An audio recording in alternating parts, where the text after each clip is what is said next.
Welcome to everybody so far.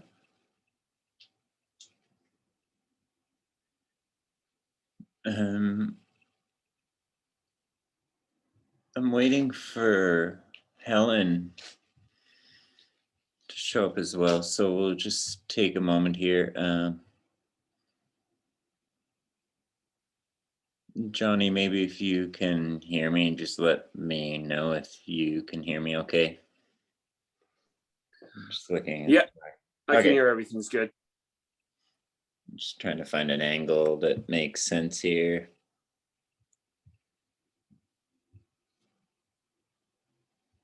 My mom showed up by surprise. I didn't know that you had the technology to do so. Mom, I wasn't thinking that you probably do things over Zoom, but it's great to have you here. All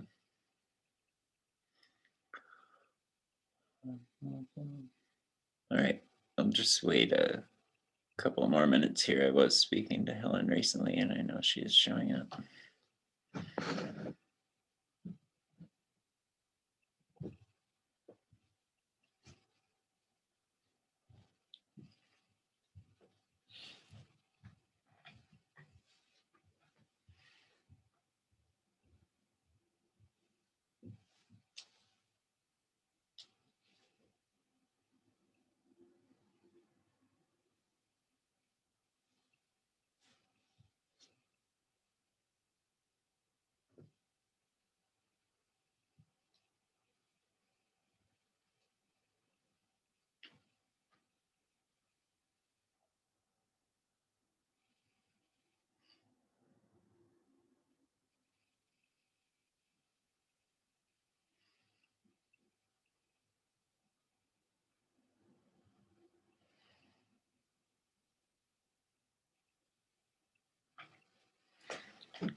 I think this should work. I think everyone should be able to hear me and see me well enough from there.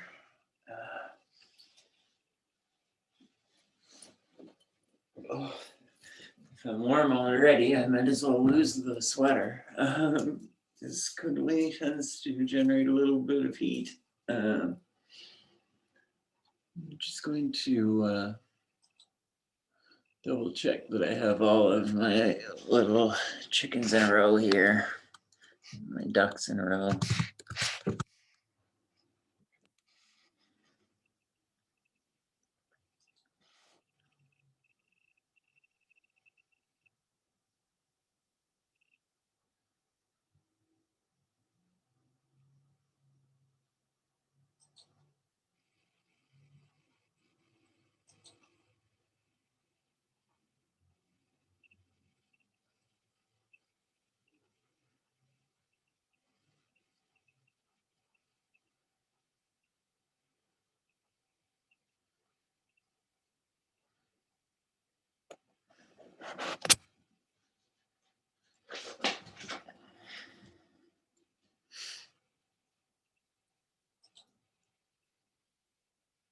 Okay, great. Thank you all for bearing with me there for a moment.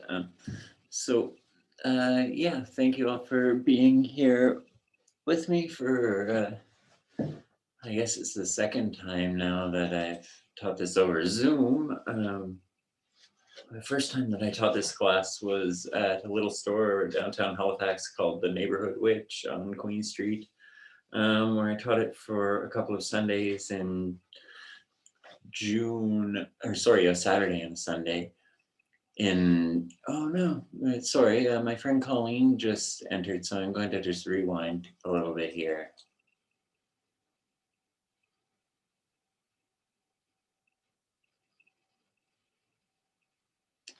Hi there, Colleen. I was just about to get started. I'm very happy to see you. And whoever else is with you there, I assume maybe Mark and the girls are to some extent present. Can you see us? Are we muted? Sorry? Oh, you can hear us. Okay. Hi. Oh, yeah, that's okay. Go ahead and mute yourself once we actually get started with the class. But, okay. Hi. Nice to see you. Hi, how's it going? Oh, good. I see Helen is there too. Hi, Helen. It's been a long time. Oh my gosh, I didn't I know. Nice to see Wow. you. Nice Oh, to meet wow, you. Helen, you know Colleen. Yeah, This I is a used to small teach world, Kundalini our Yoga small. Yes. quite a few years ago. Yeah, your kids are big now. Yes. 1, 3, and 5. They're growing. Wow. I remember when Yeah. Luna was just a baby. I know, right? Yeah.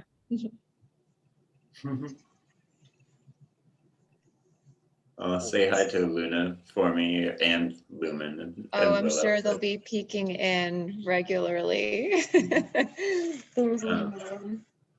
So I don't think anybody else will be showing up. There's 5 of us here now. I was just about to get started. I guess I was just about to give a little bit of an introduction to the class. So Kundalini Yoga, as taught by the Ancient Yogis, was originally a class that I prepared to be taught to a live audience, and I taught it over a weekend on a Saturday and Sunday in around the 1st of June 2019. And this class was sort of my attempt at summarizing my experience with the Kundalini tradition, both as an independent student over a number of years, and then after having officially been accepted into the organization known as 3HO, or Healthy, Happy, Holy, which is the version of Kundalini Yoga is brought to the West by Yogi Bhajan. So after I became a member of that tradition in the year 2015, I was brought into Kundalini Yoga as taught by Yogi Bhajan by a good friend named Jess Sarab Mehur Kaur. So within the tradition of Kundalini Yoga as taught by Yogi Bhajan, everyone is given a Diksha name, or a name that either ends with Kar, meaning princess for females, or Singh, meaning lion or beast for males. So I was given the Diksha name Pavan Prem Singh, as you'll see on the cover of the booklet, which means the devoted beast or devoted lion of the gods. So something to that effect. So anyway, I just thought that I would mention that I guess I'm somewhat speaking with authority on the Kundalini Yoga traditions, and on this lecture is basically put together as my attempt to sort of disseminate the information in the best way that I could, as far as explaining the differences in what has been taught in the ancient Vedic texts and the traditional sources about Kundalini Yoga versus what has come down to our modern day understanding. And so I guess if nobody has any questions right off the bat, I'll just get started. Did anybody have any questions? All right, I'll just get going. So this work is dedicated to my many students and many teachers on the path. I extend sincere gratitude to Swami Tadatmananda and his work and research in the film Kundalini as envisioned by the ancient yogis, which has greatly informed and inspired the current presentation. All right, so introduction. Kundalini Yoga is a very ancient practice which has become popular among modern day practitioners of yoga the world over in recent decades. An attempt will here be made to expose the elementary aspects of Kundalini Yoga as presented in the ancient Indian texts of the Vedas and Upanishads, contrasted to the modern understanding of the practice. The force called Kundalini in the Vedic traditions has been recognized by cultures the world over by many names. The Chinese arts of Qigong and Chinese medicine call this force Qi or Qi, spelled Qi, while the Japanese variation of ki is often spelled ki. From the Sanskrit Kundali, the later Tibetan Gatomo is derived. The Tibetan Buddhist goddess by the same name has inspired an entire yogic practice called Tumo or Domo in Vajrayana Buddhism, by which yogis have developed amazing control of their energetic bodies. The best example of this is perhaps the amazing feat of mountain yogis in Tibet who can control the temperature of their body in freezing temperatures via these practices, to the point that frozen towels laying on their backs will first thaw, then evaporate, and totally dry out from the yogi's intense generation of heat. Other examples of these siddhis, or powers granted to the yogis, are many. One blessing of modern technology is that we can now see the increased electromagnetic energy via Kirlian photography. Even the modern day medical and scientific communities are starting to acknowledge the validity of the energetic body. Many modern day medical practitioners are encouraged to learn energetic healing techniques such as Reiki and quantum touch to aid in the treatment of patients. The following essay is a textualized version of a lecture prepared for a local audience and intended to give the student a stepping stone toward developing their own personal practice inspired by Kundalini Yoga as taught by the rishis, the ancient sages of the Vedic texts. An honest and true effort has been made to rediscover the teachings of Kundalini Yoga as taught by the ancient yogis. To my dismay, I found it surprisingly difficult to find a single person even attempting to revive the tradition as taught in the Vedic texts, save for Swami Tadatmananda, a Vedic monk whose research and experiments are documented in his film Kundalini as envisioned by the ancient yogis, which has been heavily influential on the development of this whole lecture and class. And so, we'll get into the modern day practice of Kundalini Yoga to begin. And this little section is just meant to sort of summarize how the modern day understanding of Kundalini Yoga has come down to us and where the different ideas sort of come from and different sort of approaches to the subject in the modern day.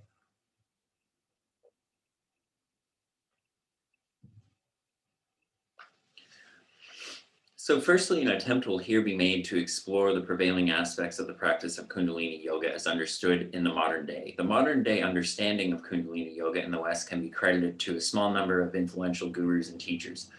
We will here attempt to outline these influential figures and their contributions to the modern understanding of the practice. Aside from the early teachings of the rishis in the Vedas and Upanishads, the Yoga Sutras are presented by Patanjali circa 400 CE and are considered to have contributed greatly to the modern understanding of yoga.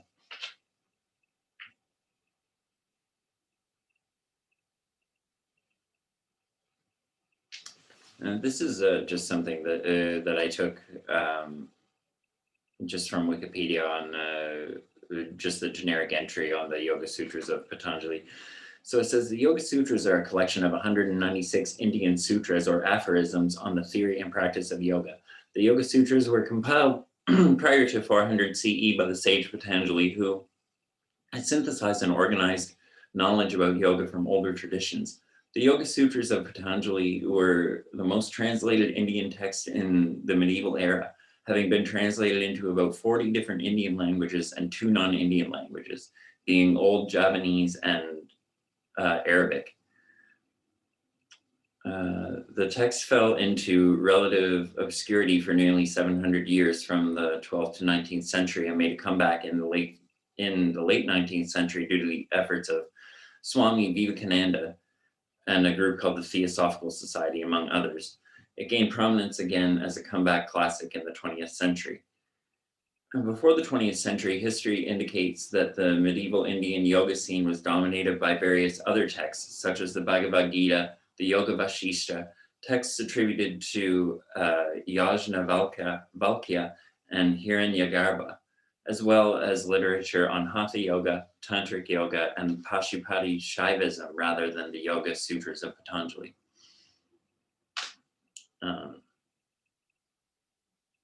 those are just a variety of various other sort of yoga traditions, I guess, that they're sort of espousing were perhaps more popular prior to the Yoga Sutras of Patanjali regaining popularity in the 20th century. So Hindu Orthodox tradition holds the Yoga Sutras of Patanjali to be one of the foundational texts of classical yoga philosophy.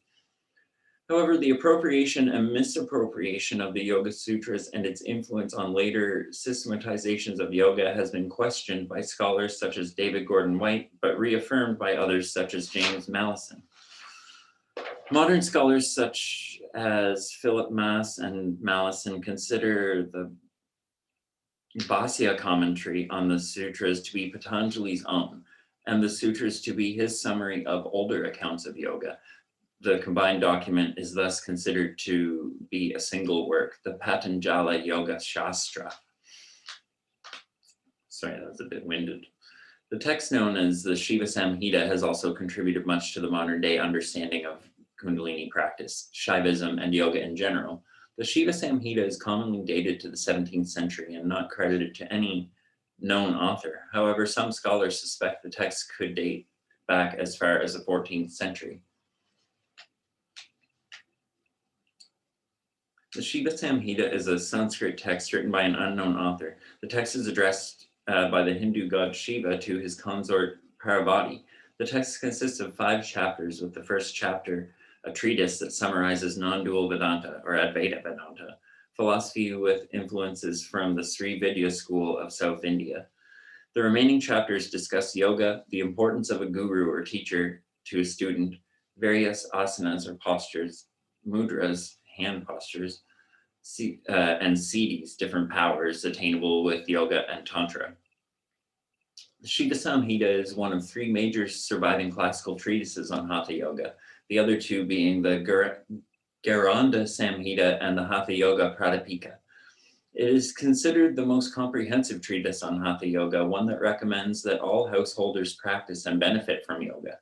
Over a dozen variant manuscripts of the text are known, and a critical edition of the text was published in 1999 by Kaivalyadam Yoga Research Institute.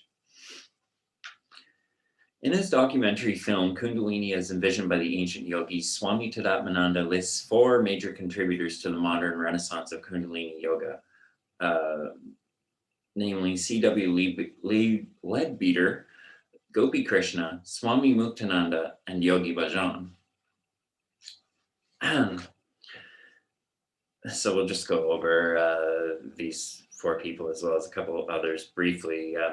I guess I should have maybe outlined that the lecture part is meant to be about an hour, and then we'll take a little bit of a break, and then there's about a half-hour class prepared afterwards where we can go through some of the elementary sort of practices and some of the typical postures and exercises that would be done in an introductory Kundalini class to start working with some of the different techniques and exercises, but we'll get into that in time. So getting on with it, in his book, The Chakras, C.W. Leadbeater presents a version of the chakras with many adaptations based on his personal influences from Western occultism and the Theosophical Society, of which he was a member. The Theosophical Society is an occult initiatory order founded by Madame Helena Blavatsky, claiming to have received spiritual wisdom from a group of quasi-supernatural beings known as the Society of Hidden Masters, existing in a shadowy location upon Earth's eastern hemisphere, from where they emit psychic transmissions to adepts the world over who have been attuned to these psychic channels.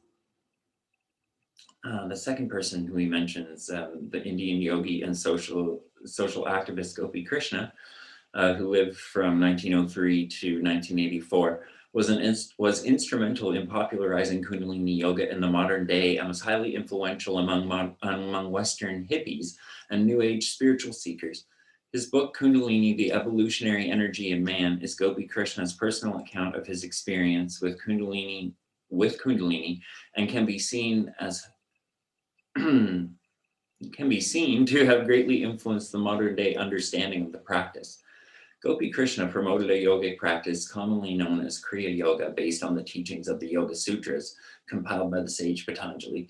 Though the Yoga Sutras were the most commonly translated Indian texts in medieval times, they fell into obscurity until more modern times when they were popularized by Gopi Krishna, as well as the renowned Vedic philosopher and revolutionary Swami Vivekananda, who we'll talk about a little later, and members of the Theosophical Society, as well as the Hermetic Order of the Golden Dawn.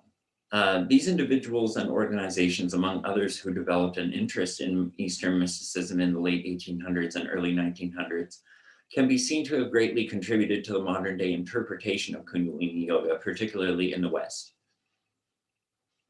Swami Muktananda, who lived from 1908 to 1982, taught a version of Kundalini Yoga heavily influenced by Kashmiri Shaivism, to which tradition he belonged. Swami Muktananda left home at the age of 15 and traveled throughout India, seeking the instruction of a number of gurus. It was under the instruction of Bhagavan Nityananda that Swami Muktananda claims to have been granted great siddhis or powers, the ultimate being the passing on of Nityananda's power unto Muktananda on his deathbed. The transference of Shakti, or Shaktipat, as it is commonly known, is a common point of contention among modern day Kundalini practitioners, some believing wholeheartedly in the veracity of this passing on of power, while others insist that this kind of widely used technique that is used by so many modern gurus is kind of no more than, a cash grab. Swami Muktananda went on to develop his own spiritual tradition known as Siddhi Yoga. Siddhi, again, meaning power.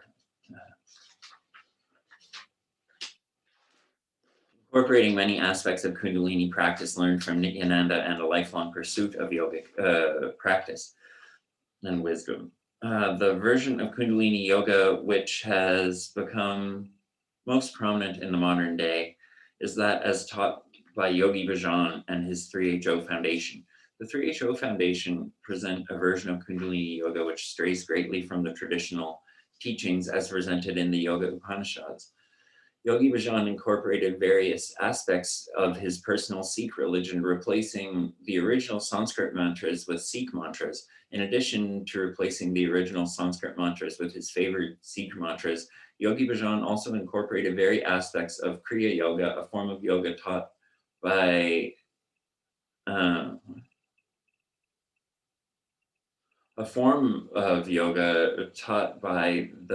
it says here in my writing taught by Patanjali. I'm wondering what I'm trying to say there, which gained great popularity with the New Age movement in the mid to late 20th century. I would dare say that is a typo, but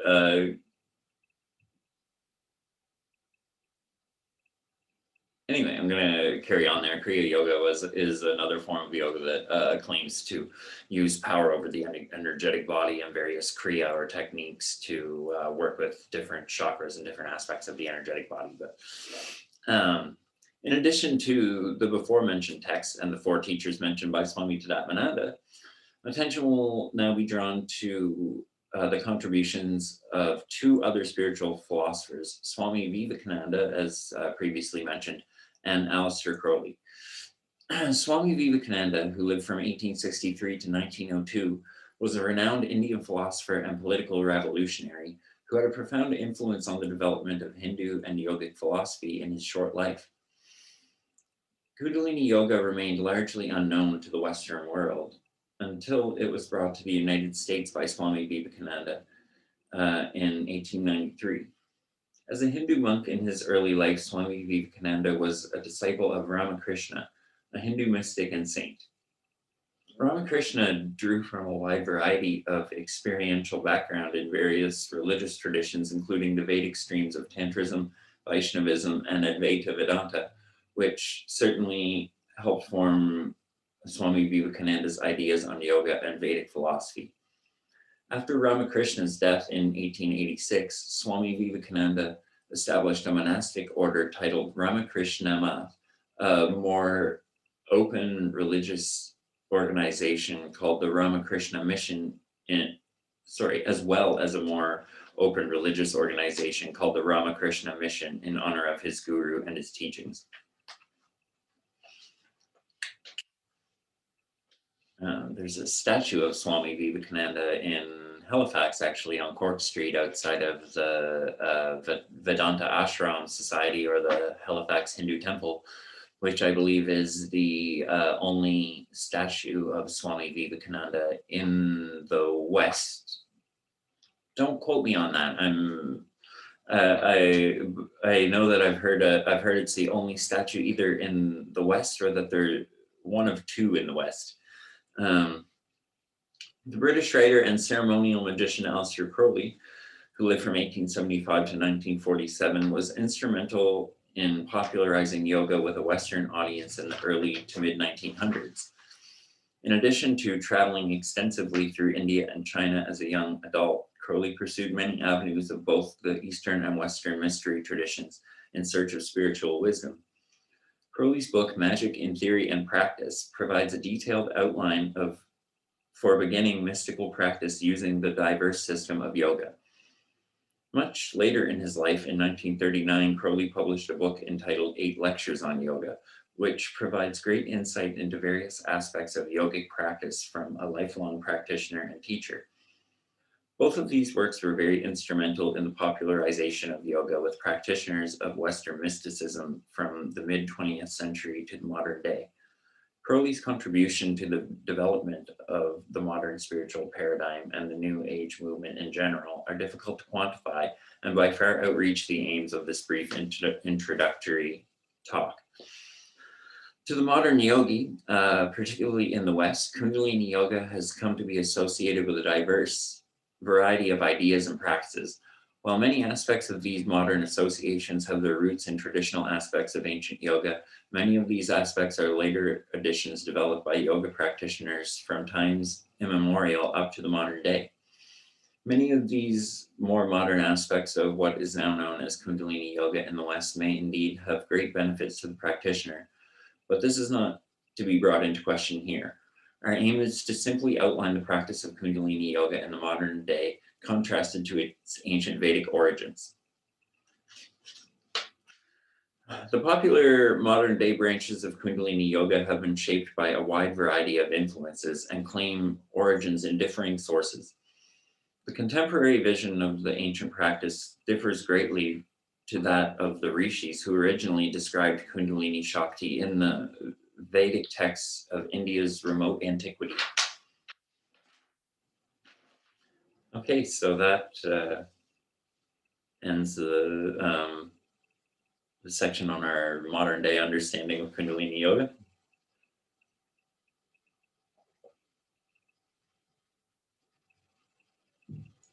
And now for Kundalini Yoga as taught by the Ancient Yogis. So now we will attempt a brief exploration of the religious and philosophical currents of thought that influenced the earliest ideas surrounding the mysterious Kundalini energy. The ancient yogis described Kundalini Shakti as the life force energy which lies dormant, coiled like a snake at the base of the spine.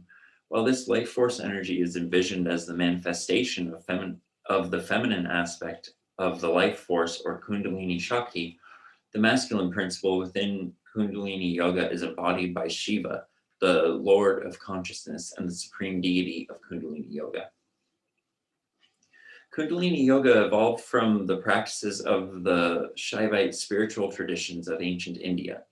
Shiva is the god of consciousness and is the central deity of Kundalini Yoga.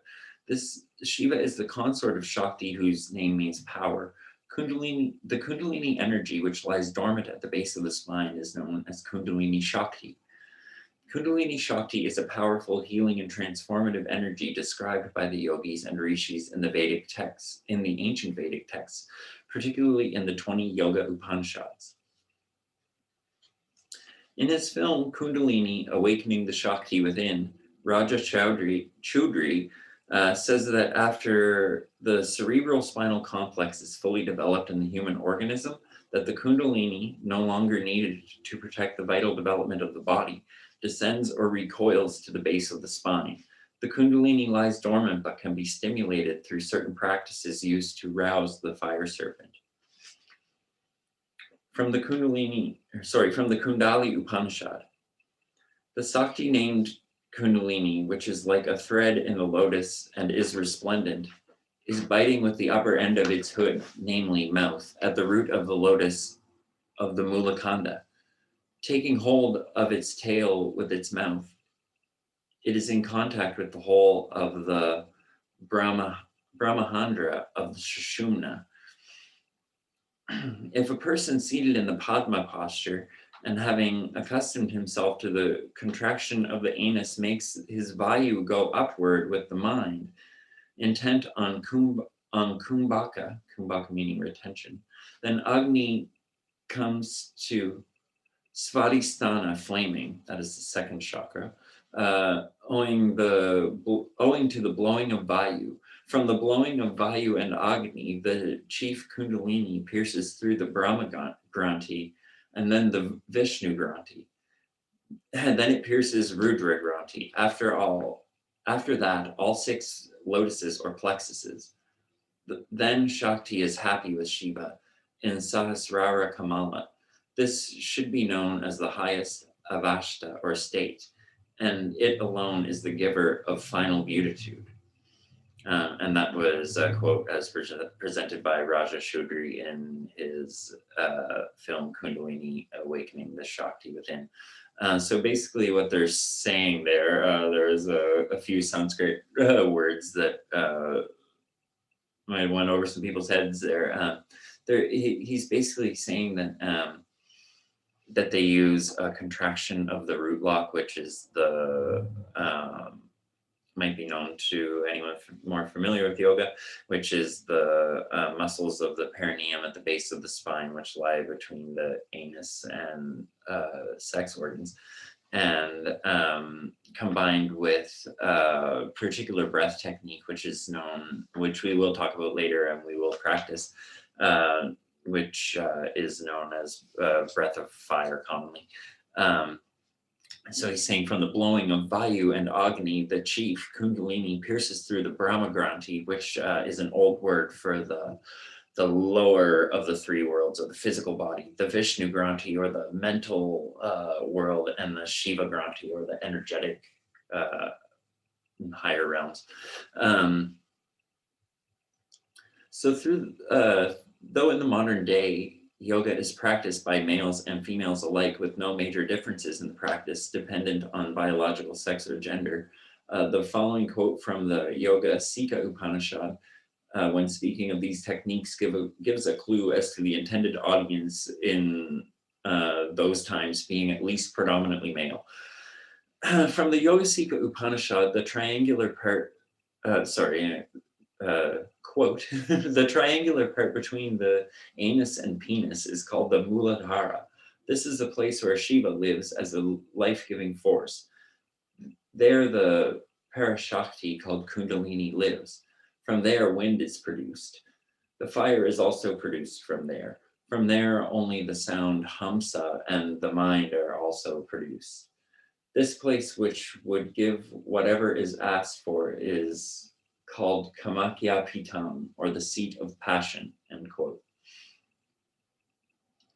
The ancient yogis developed a number of techniques for awakening the Kundalini energy and directing it throughout the body. According to the Yoga Upanishads, Kundalini is roused and controlled via the development of 4 aspects of yoga: mantra yoga, laya yoga, hatha yoga, and raja yoga. Mantra yoga is the chanting of sacred words believed to hold divine or supernatural powers. Specific mantras are chanted to invoke different deities, elements, and supernatural forces for the purpose of cultivating Kundalini Shakti. Specific mantras are employed by the rishis to guide the Kundalini energy from the base of the spine upward toward the crown of the head through 7 power zones known as chakras. Hatha yoga employs the use of a combination of asanas, physical postures, pranayama, breathing techniques, and bandhas, or muscular contractions. Hatha yoga also uses various mantras and mudras, or hand positions, to invoke specific forces and to focus the mind of the yogi in meditation. Laya yoga seems to be a term that was once used to denote the practice of the control of the energetic body.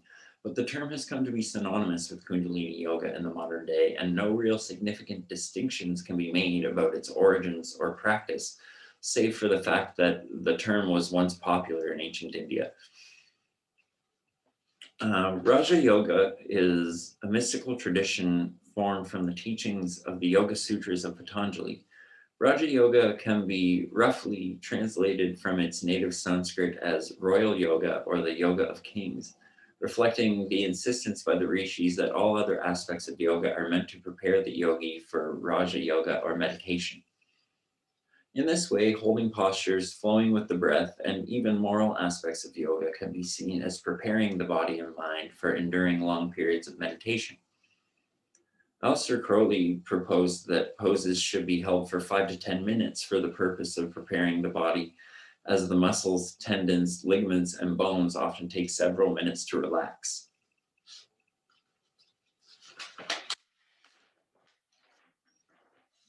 All right, so we're now moving into a section called the nadis and the chakras, where we'll be talking about just that. The nadis and the chakras are the energetic body. And I'm just going to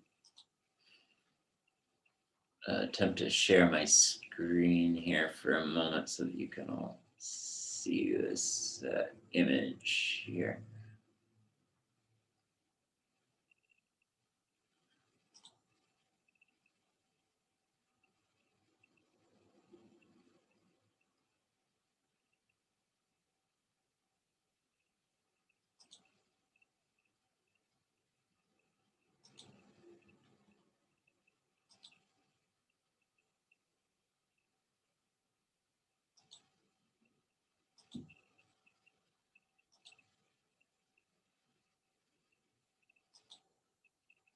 Okay, great. Sorry, it took a second.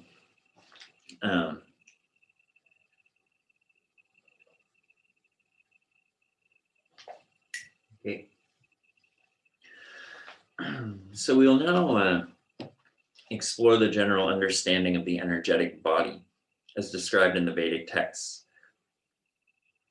Swami Chidatmananda makes an important observation in his film Kundalini as envisioned by the ancient yogis regarding the nadis and the chakras. It is important to not treat these two systems as one and the same, as there are indeed important distinctions to be made between the two systems. The nadis belong to a pre-scientific model of the human nervous system, detailed in Vedic texts dating back over 3,000 years. Nadi is a Sanskrit word meaning tube or pipe.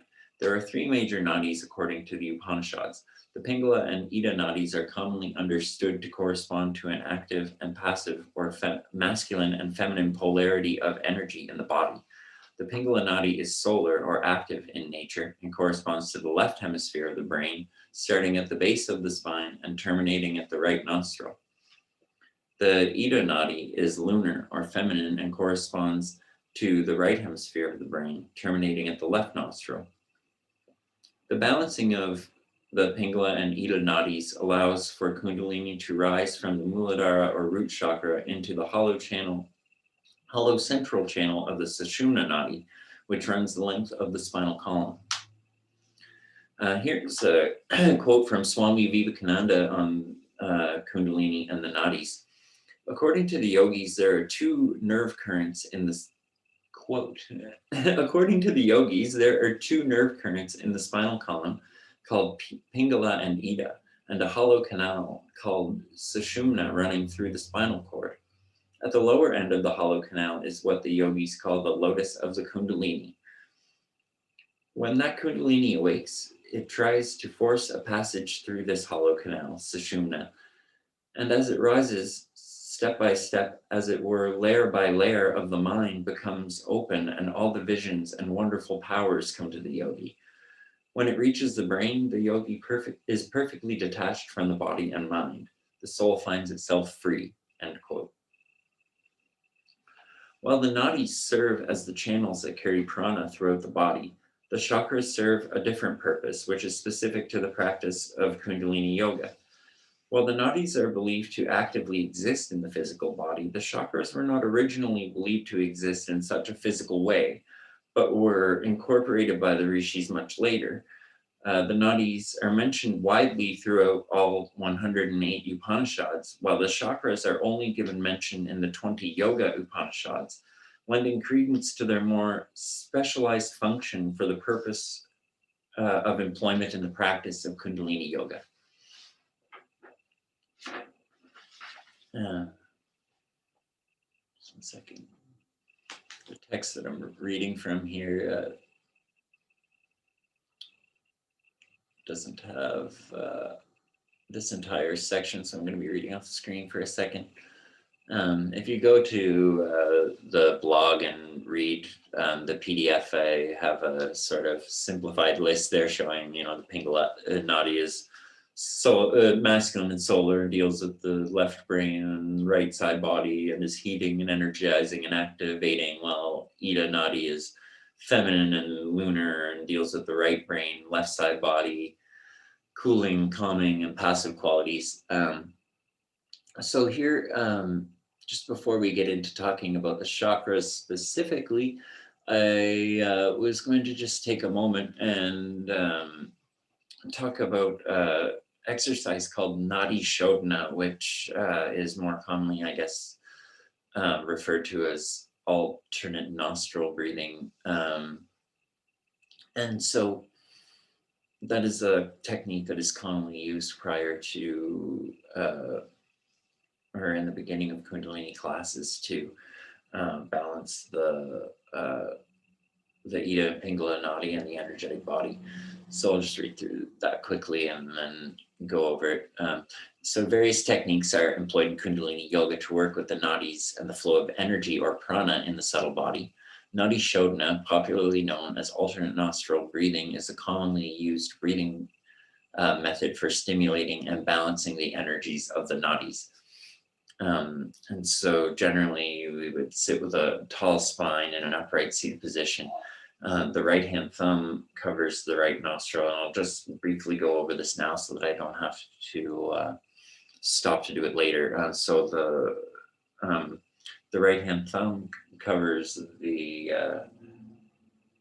right nostril, and sitting with a tall spine, we breathe deeply through the left nostril, stimulating the Ida Nadi, the right brain, and the cooling, calming qualities of the subtle the subtler energetic body.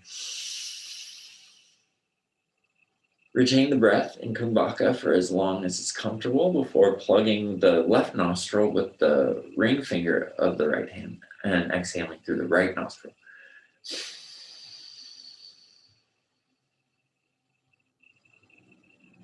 Hold for as long as is comfortable before repeating the process on the opposite side. So we keep the left nostril plugged, and then we breathe through the right nostril. This stimulates the Pingala Nadi, the heating and active qualities of the energetic body. Hold the breath for as long as it's comfortable before plugging the right nostril and exhaling through the left. And then the entire process, I guess, should be repeated several times, and this can be practiced daily to help balance the active and passive energies of the nadis. And so perhaps for this next section, I'll just keep this up rather than going back and forth between the share screen function over and over again. And I'll just quickly go over this section on the 7 chakras because it kind of is a lot to really take in one sitting, and everyone is welcome to kind of go back and go through it and use this as a reference if you were to want to sort of take the knowledge from today and create your own sort of practice surrounding the use of these techniques and specific chakras and specific postures, and even traditional deities associated with the chakras will be presented here. So, so on we go. The 7 chakras is described in the Upanishads. While the nadis serve as the channels that carry prana through the body, the chakras serve a different purpose, which is specific to the practice of Kundalini Yoga. While the nadis are believed to actually exist in the physical body, the chakras are not originally believed to exist in such a physical way, but were incorporated by the rishis much later. The nadis are mentioned widely throughout all 108 Upanishads, while the chakras are only given mention in the 20 Yoga Upanishads, lending credence to their more specialized function for their purpose of employment in the practice of Kundalini Yoga. As I briefly mentioned earlier, and here's a quote from Swami Tadavananda. The chakras were tools used by the ancient rishis to draw the attention and the Kundalini energy to particular areas of the physical and subtle body for reasons of healing, meditation, and various other purposes. It is difficult to determine at what point in history various other attributions were attributed to the chakras, but it is fair to say that the system as understood in the modern day differs greatly from that used by the rishis and ancient yogis.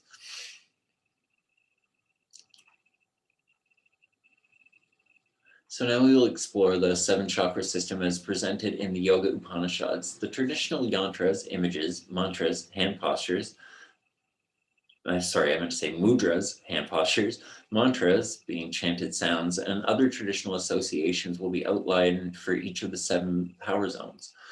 Asanas, or postures, are provided which are said to influence these organs and areas of the body.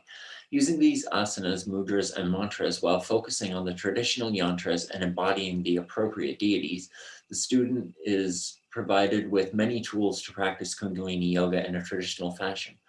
Many of the traditional deities associated with the lower 5 chakras are provided as meditative tools for the student.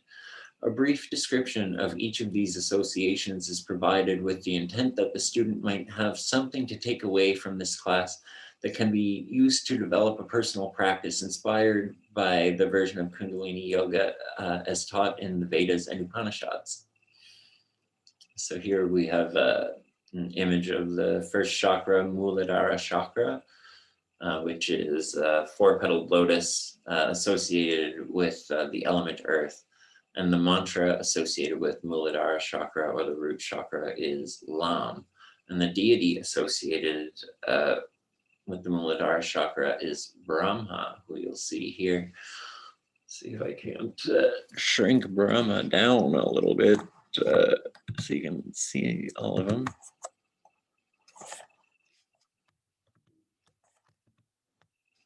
I guess I can't. I'm not overly familiar with a Mac. I'm using my good friend's Mac here, but anyway, you don't have to see the whole border. And I'll get into the description of Brahma in just a moment here. Perhaps I'll leave that up and I'll read from the booklet, so you have something a little more interesting to look at in text. So it says here, the Muladhara chakra is located at the base of the spine and is typically colored red. The root chakra is associated with the element earth, which is represented by a yellow square. The deity of the Muladhara chakra is Brahma, the creator god. Brahma here holds a Vedic scroll, the elixir of life, and a mala necklace, the traditional prayer beads of the yogis. Brahma is also sometimes seen holding a large spoon with which he stirs the kunda, meaning chalice in ancient Tamil, implying the rousing of the fire serpent. However, many believe the origin of the word Kundalini to actually mean coiled in Sanskrit rather than the Tamil word meaning chalice. So there's a bit of I guess, argument among certain scholars as to the nature of the origin of Kundalini Yoga, whether it comes, and even sort of the areas of India where it comes from, or so the ancient yogis suggest Sukhasana, being easy pose, Balasana, or child's pose, Malasana, prayer pose, Uttanasana, and Uttanasana to stimulate the Muladhara chakra. Mula Bandha, or root lock, is a technique used to encourage the arousal of the Kundalini at the base of the spine. This technique is employed by contracting the muscles of the perineum, or the muscles of the anus and sex organs. This technique is often used in conjunction with Bhastrika Pranayama or Kapalabhati breath, commonly known as breath of fire. Bhastrika Pranayama roughly translates to bellows breath, while sorry, a space there. While Kapalabhati breath, Kapalabhati translates to shining skull breath.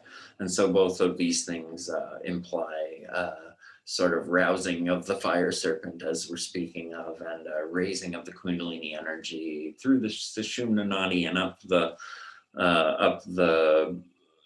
body through the 7 chakras to the crown. Is sort of what all of this is aiming towards, right? And so within the traditional Kundalini Yoga, I guess it's sort of the aim is to reach samadhi, I guess, via use of these techniques, whereas in other forms of yoga, such as Hatha yoga, it is more so that or I guess Ashtanga yoga, I should say, or the approach of the 8 limbs of yoga would be to reach samadhi via meditation.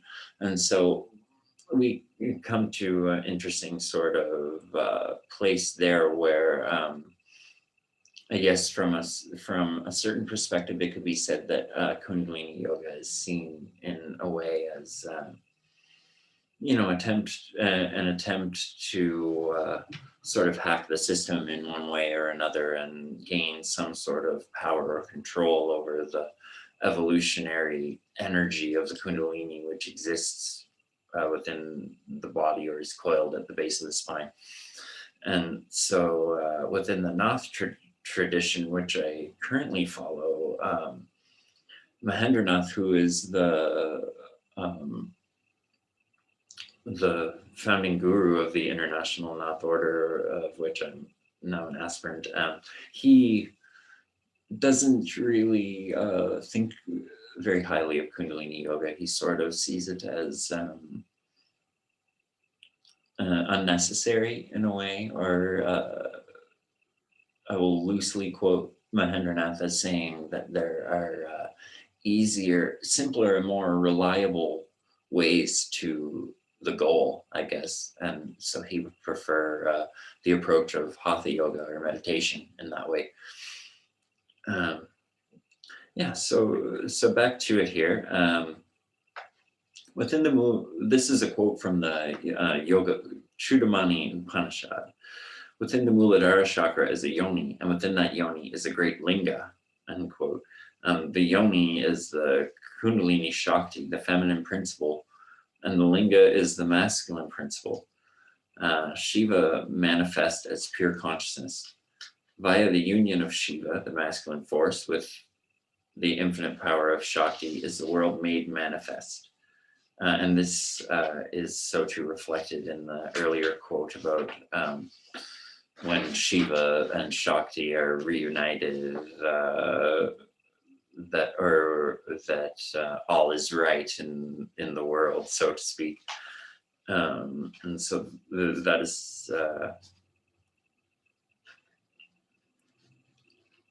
you'll see that symbolism used time and time again within Kundalini of Shiva being this upward force, or this force that draws the Kundalini upward, and this this sort of tantric play between the masculine and feminine aspects within the universe reflect within our own bodies.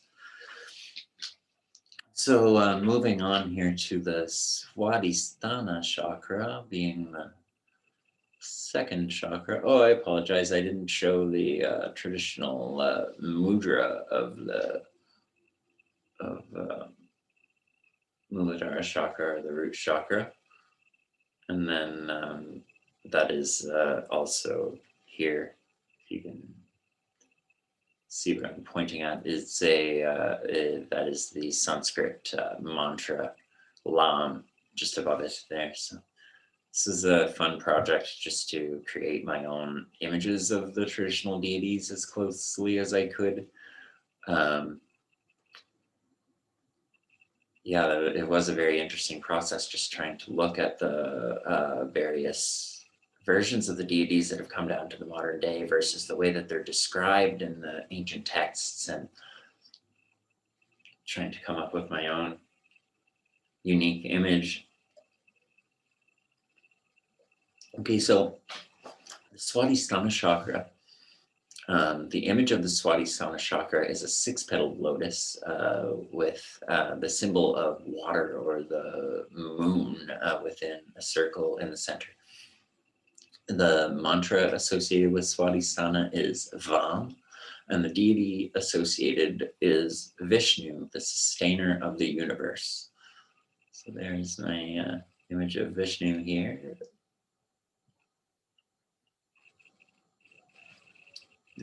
You're all welcome to do anything you like with these images. They're all available on my blog for people to use.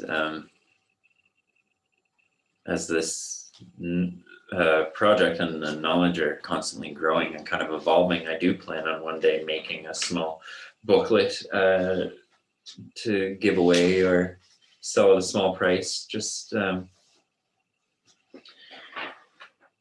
I do have some help with a good friend or a couple of good friends who are helping me write for the blog.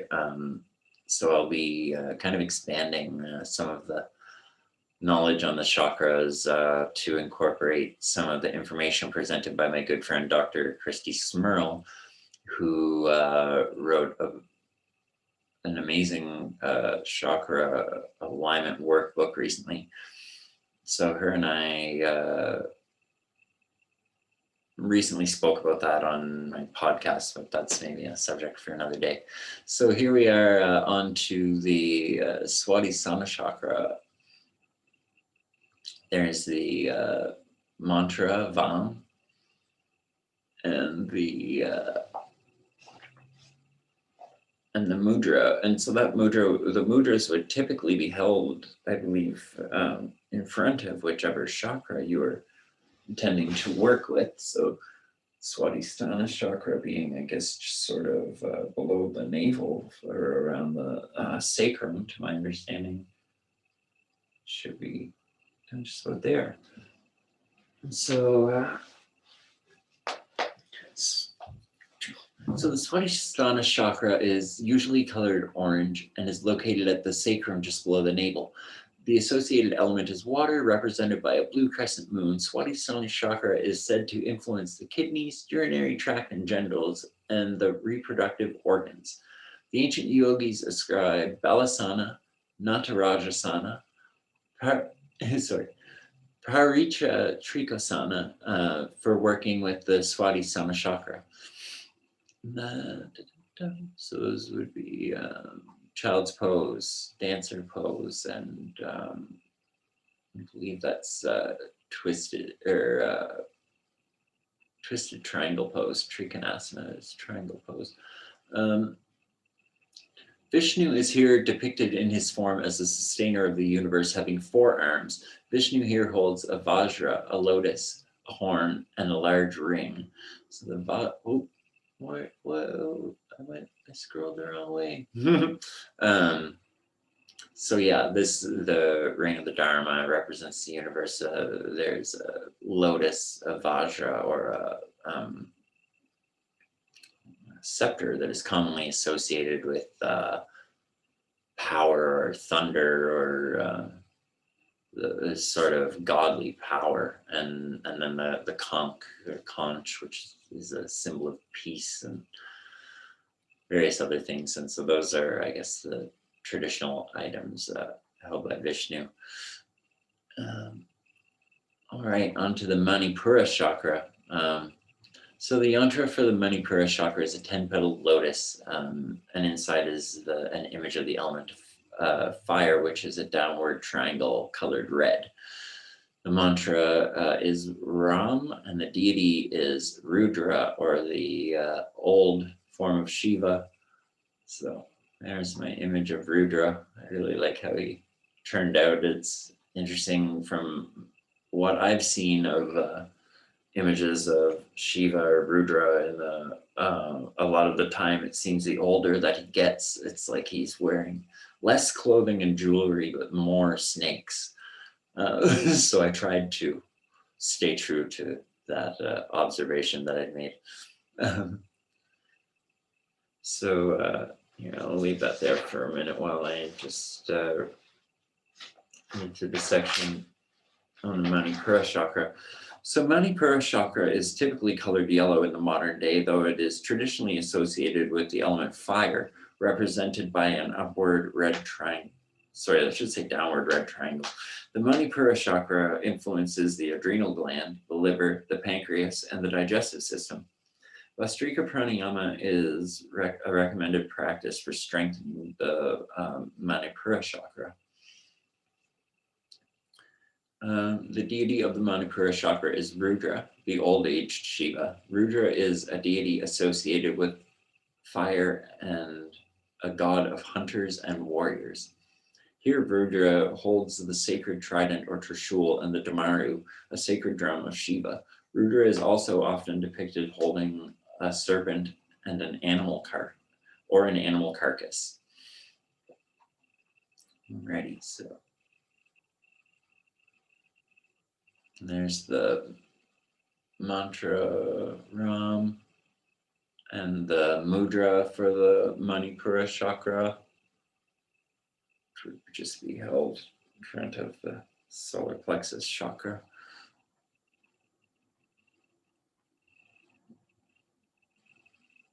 Okay, Anahata chakra. So we see here the yantra, which is a 12-petaled lotus representing the element air. Mantra is Yam, and the deity associated with this chakra is the beneficent form of Shiva, or Ishvara. So there's the beneficent Shiva. He's most often colored blue, I believe, often referred to as the blue-throated Shiva as well. Okay. So Anahata means that which cannot be struck and refers to the heart or the soul. The heart, yes. The heart chakra is typically colored green in the modern day and is said to hold influence over the physical heart and the circulatory system, as well as the lungs and the respiratory system. The Anahata chakra is associated to the element air, which is represented by a blue circle. Air here draws the attention to prana, the breath of life which enters the body through the lungs and travels throughout the body via the complex network of nadis. Ishvara, the beneficent form of Shiva, is the god of transformation, purification, and growth. Growth here signifies rebirth and fruition. Shiva takes many forms as a god of creation and destruction. Here, the beneficent form of Shiva as Ishvara is a deity of the personal soul, being a pure embodiment of the divine. Ishvara holds the sacred trident or trishul and a damaru, a drum sacred unto Shiva. Okay. Shuddha chakra. Oh, sorry, before we move on, there's the image of the mantra and the mudra. So I guess the traditional mudra for the heart chakra would be like sort of the hands in prayer, but they depicted sort of facing out this way rather than this way.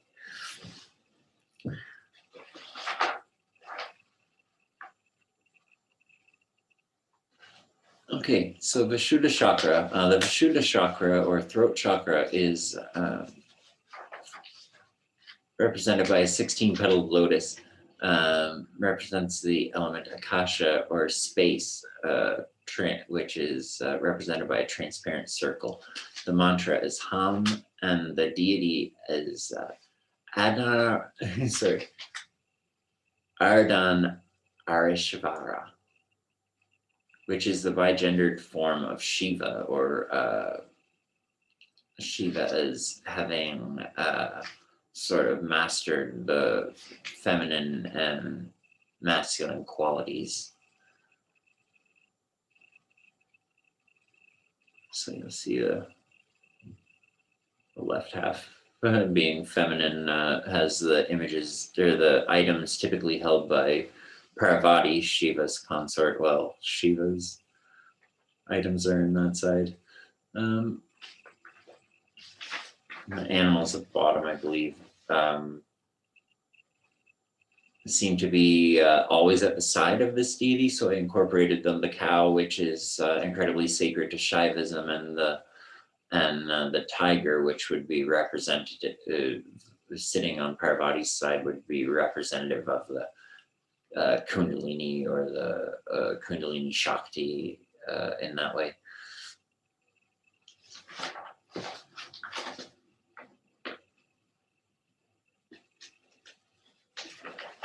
All right, so Vishuddha means pure or untainted in Sanskrit, and refers to the purity and perfection of the soul. Resting at the base of the throat, the Vishuddha chakra influences the thyroid gland, the trachea, the esophagus, the neck and shoulders, the lower jaw, the teeth, and the mouth. The throat chakra is typically colored blue in the modern day and is associated with the element akasha, or space, which is represented by a transparent circle. The asanas, Savangasana, Simhasana, Halasana, and Matsyasana are referenced by the yogis as postures to strengthen this sphere. The bigendered form of Shiva embodies the balancing of the masculine and feminine principles, the right side being solar or masculine, while the left side is lunar or feminine. In his right hands, the bigendered Shiva holds a trident, a serpent, and horns, while in the left hand, they hold prayer beads.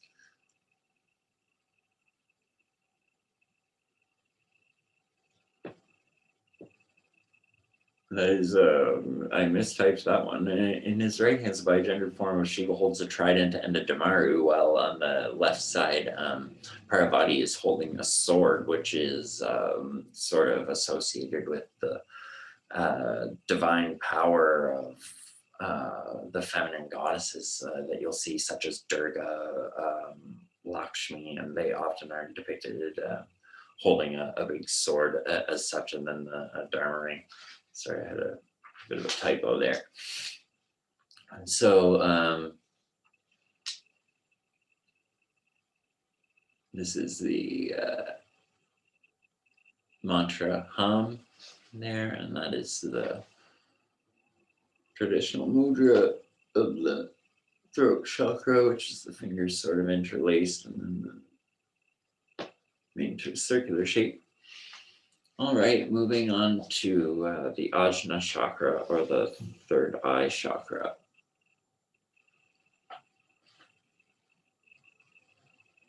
So here we see the two-petaled lotus of the Ajna chakra. And there are no elements, mantras, or deities traditionally associated with the Ajna chakra. And we'll sort of get into, it says here that Om is later incorporated as the mantra in later traditions. And I do think that that makes sense for people who benefit from having a verbal component to meditation to help focus. And here we see the traditional mudra is the hands interlaced and the index fingers pointing upward. See that was done a couple of ways. So Ajna, being Sanskrit for a command or order, denotes the mind's role as the command center of the entire human organism. Though this energy center is now commonly referred to as the third eye chakra, this is a more modern interpretation, as the Upanishads make no mention of a third eye in reference to the Ajna chakra. No deity or mantra are associated with this chakra, because in meditation upon the Ajna chakra, the yogi should have no images or ideas on the mind, being focused on the Atman, the perfect and non-dual nature of being. This concept of the non-dual nature of reality is central to the philosophy of Advaita Vedanta, which underlies the ancient teachings of the Vedas and has been carried into modern Buddhism. For this reason, the extensive and highly accessible meditation techniques of practitioners of Advaita Vedanta are of great assistance to the student in working with the Ajna chakra. In the modern day, the Ajna chakra is colored indigo and is associated with the brain, particularly the pituitary and pineal glands, the nervous system, and the ocular system.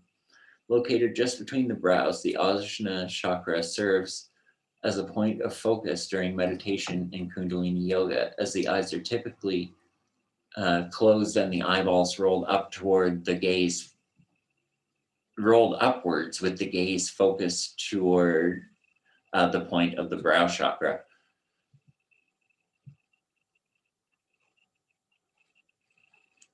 All right, now finally we have the Sahasrara chakra. Let's see here, the 1,000-petaled lotus. And again, there's no element or mantra or deity traditionally associated with the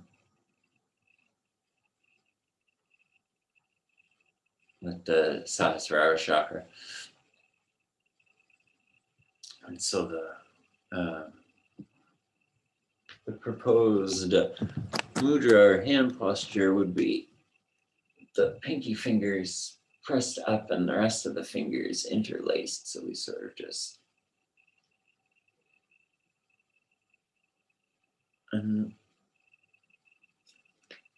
all right.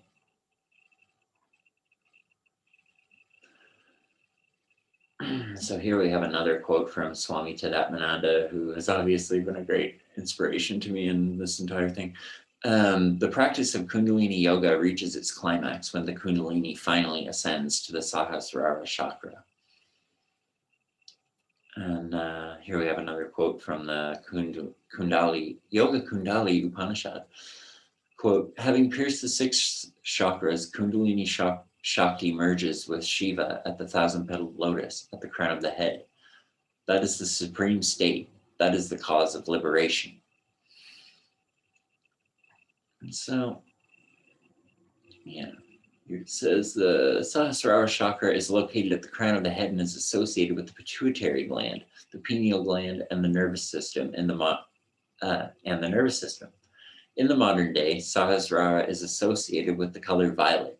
Modern yogis ascribe the asanas Shavasana,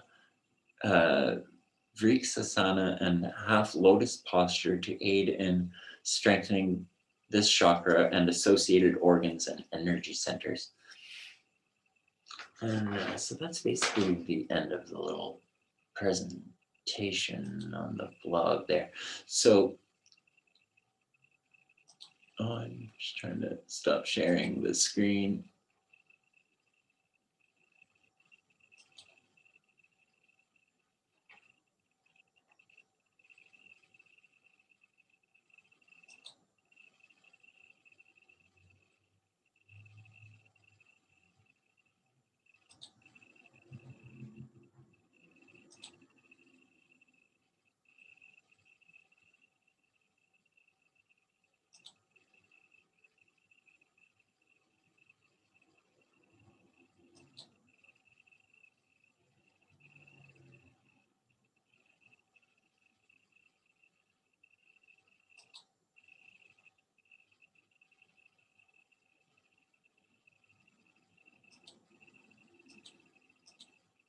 Sorry, I'm struggling with ending the share screen. If anyone is a little more Zoom. Oh, here we go. There we go. All right, so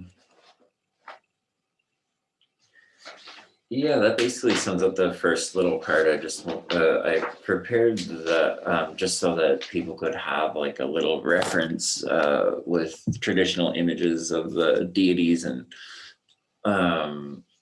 the information as I sort of compiled it with the intention of sort of, yeah, just comparing the modern day practice to the ancient practice. And so we're just at about 1:15 here, and I do have about a half-hour Kundalini sadhana or exercise class prepared, just so that you can sort of get the experience of what would typically be taught in the introductory Kundalini Yoga class. And so we will take a brief little break before that happens. But if anybody had any questions or anything, by all means, you can ask away. And I'll just take a minute to go drink water and come back, and we can all meet on our mats for about a half-hour practice. Did anybody have any questions? All right, I guess so. It's 1:15. I guess we can meet back and just say 5 minutes. So yeah, just short, a bit after 1:20. I'll be back, and we'll get started with the class. So thank you all for being here with me, and we'll just be a moment.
All right.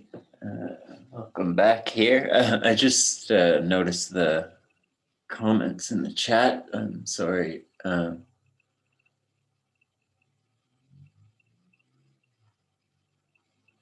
Yeah, I've been really enjoying drawing Vedic deities in the last couple of years. It's been, it was, yeah, kind of a really enjoyable aspect of this whole project. And then I've done a number since then. I've started doing the traditional deities of Jyotish, which is Vedic astrology. So I started with all the deities associated with the 7 planets and 7 days of the week and all of those things, and I'm moving on from there. So yeah, so if you want to just come to meet me on your mat, I just want to make sure I have a half decent angle here. Cut off, obviously. Might move this back a wee bit.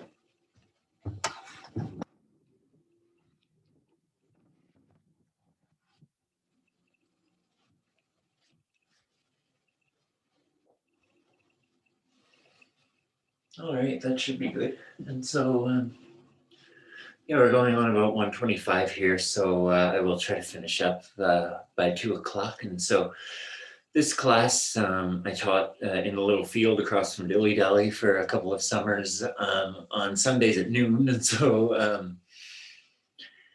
yeah, and I would have a number of friends coming out. The first summer, last summer was a little stranger with the pandemic and everything, but so yeah, I haven't been doing that class in the field thus far this summer just because of the conditions, but so I'm happy to share it here with you all, and I'm going to be making a version that's kind of maybe more appropriate to upload to YouTube in the future as well. So so feel free to join me on your mats, and this is sort of intended to give everyone a little an idea of ways that they can incorporate some traditional Kundalini techniques and exercises into their yoga practice. So coming to our mat, in Kundalini Yoga, it's traditional that we start out with the Adi mantra, which is the mantra which is meant to tune us into the golden chain of teachers back to Adinath or Shiva, or Adi Guru, I should say, or Shiva, the original, the primal yogi, this sort of Shiva representing the wisdom that is handed down from teacher to student. So if you want to join in with me or simply listen along, the mantra is Om Namo Guru Dev Namo. Take a deep breath in. Feel free to join along. Om Namo Guru Dev Namo.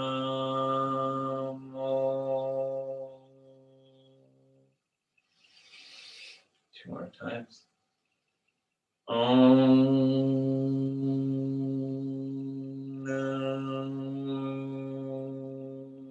Guru Dev Namo.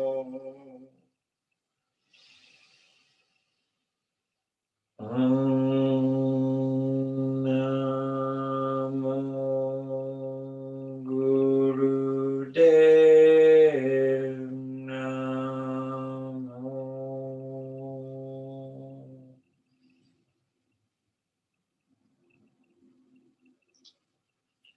Okay. So feel free to be seated up on a cushion or a bolster.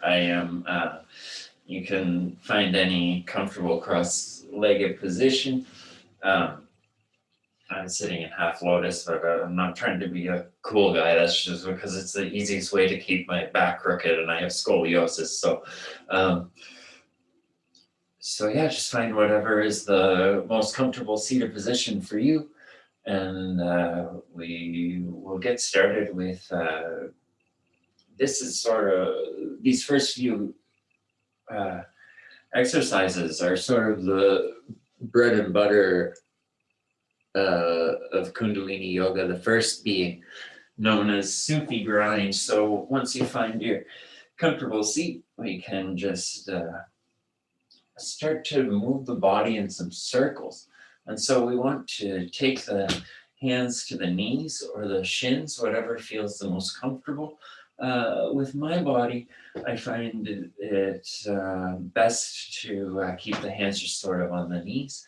And we can, as we round forward, you want to inhale, allowing the lungs to fill up. And then as we round back, we exhale. So we'll do it this, starting clockwise, we'll do it this way just for about a minute. So as we come forward, inhale. And then rounding back, we exhale. Try to keep the spine tall. Keep the chin level to the ground. And so you can hold on to the knees for some more support.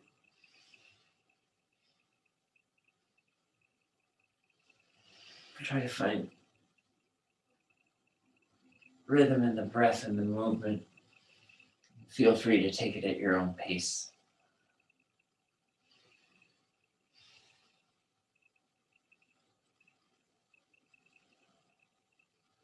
I find this one great just for working out any little spots of tension in the spine at the beginning of our practice.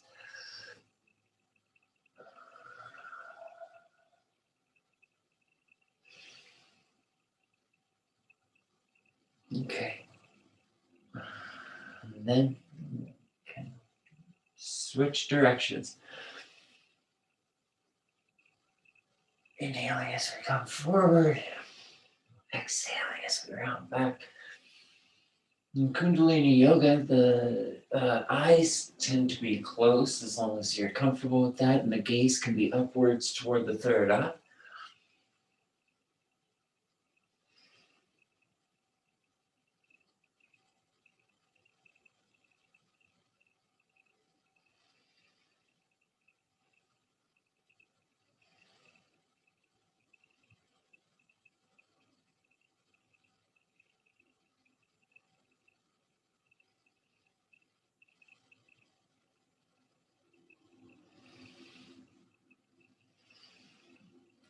Few more breaths here.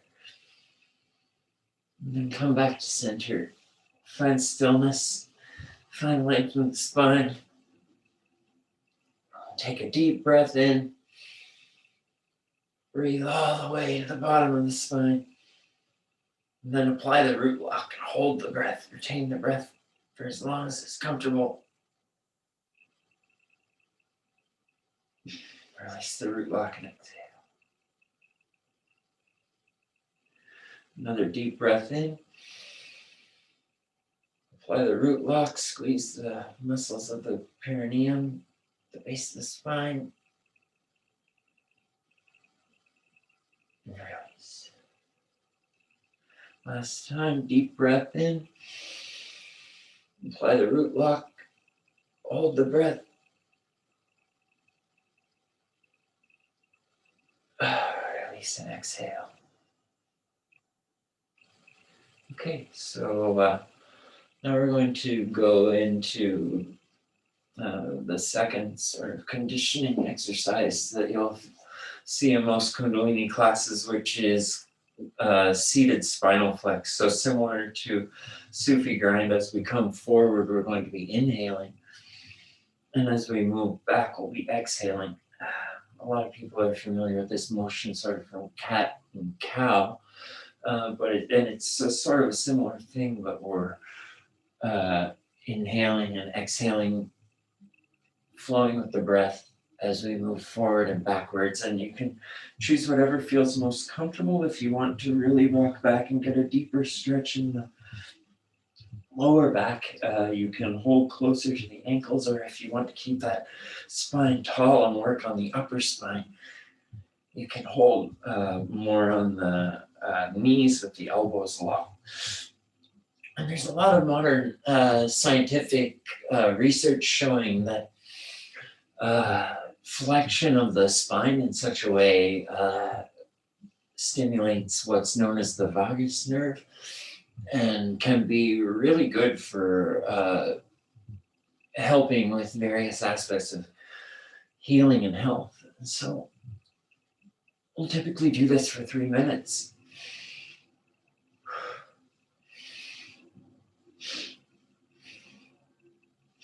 Inhaling and exhaling through the nose. The breath should be forceful exhale as you round back. Inhale, it's a little softer. But later when we practice breath with fire, we'll really be focusing on that forceful exhale. So we'll do this for another minute. Right. Do it at your own pace. Just find rhythm in the breath.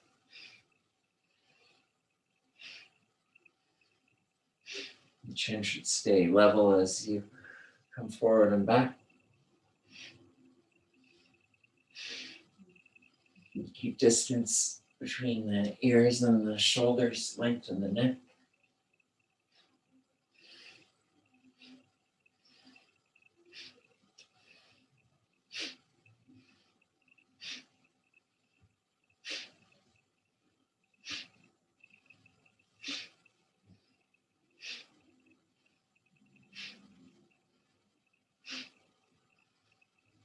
We're here for about another 30 seconds.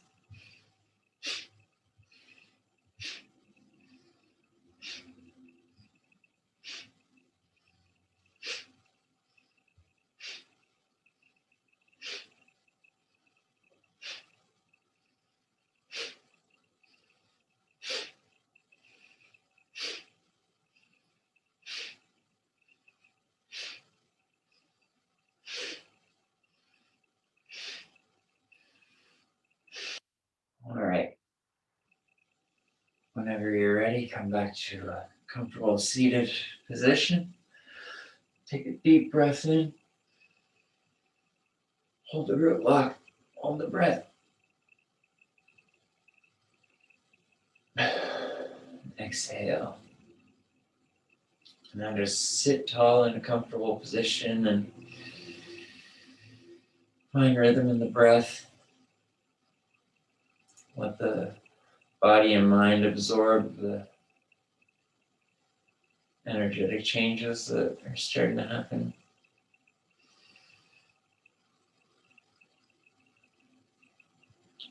And so here we're going to do some seated twists, and this is to sort of start opening up the mid-body and to create space in the lungs and to encourage the blood to start flowing and the Kundalini to start rising upwards. And so this is another kind of typical Kundalini exercise that you'll see, where we want to keep our arms level to the ground. And we take the thumbs and put them behind your shoulders if you can reach in such a way, and then the hands come in front. Eyes can be closed with the gaze set toward the third eye. So we're going to inhale as we turn left and exhale as we turn right. Now, when I have all the time in the world, I like to do this for a good few minutes, but for today, perhaps we'll just do it for maybe about 2 minutes. So we're going to inhale as we turn left, keep length in the spine, keep the chin level, and exhale as we turn right. So, and it should be a kind of forceful inhale and exhale.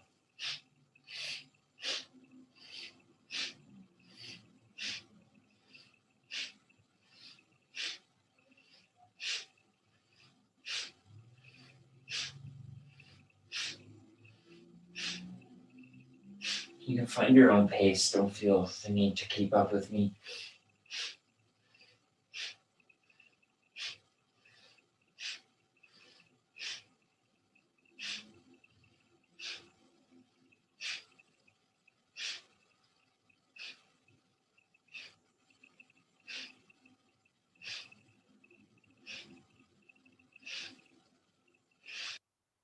I find this one great for relieving tension in the shoulders and the upper back and the ribs and the chest.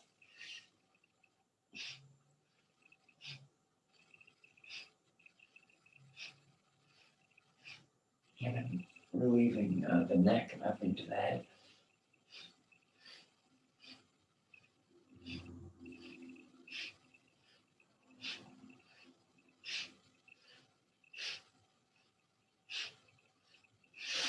Got about 30 seconds left here.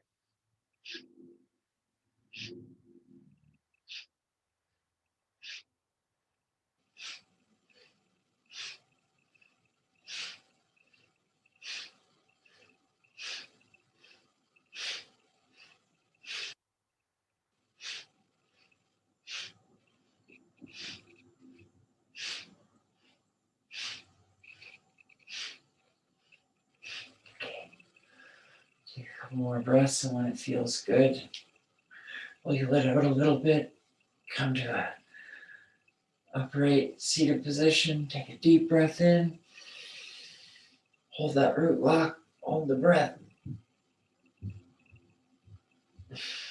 Release 2 more times. Deep inhale, hold the root lock, hold the breath, and exhale. Last time. Inhale all the way to the base of the spine, hold the root lock, hold the breath, and exhale.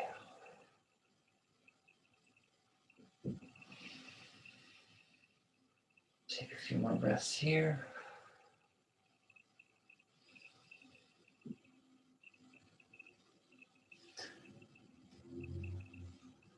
And so now we're going to come down to our mat. If you're sitting on a bolster or anything, maybe we can remove that. We're going to do a bit of a seated sequence here. So we're going to start with head to knee pose, or Janu Sirsasana. So just stretch we'll start with the right leg bent. So we'll take the right leg, bend the knee in towards the chest or the right armpit if that feels better. Deep breath in. Let the right leg fall down to the side. The right knee and thigh can rest on the ground. The bottom of the right foot comes in to hug the left thigh, and the heel should be pressed in toward the perineum or the sits bones. And here we want to either just walk the hands forward as far as is comfortable, keeping nice length in the spine. And we're going to do this for about 1 minute on each side. So just find comfort in the breath. If it feels comfortable, you can grab the foot or the shin, or simply bend forward to wherever the stretch feels good for you, and try to find a nice rhythm in the breath. The head can fall towards the knee, gaze set towards the knee.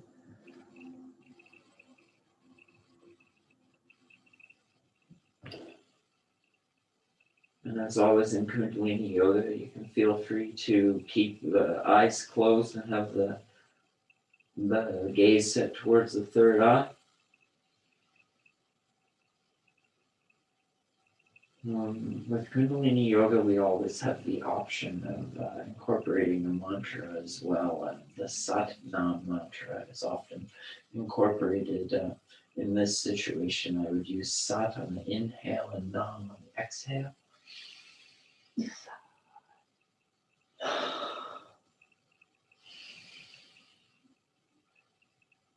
that can just be repeated mentally in the mind to help keep rhythm. The toes should be flexed back towards the face, and the shoulders and hips should be squared forwards.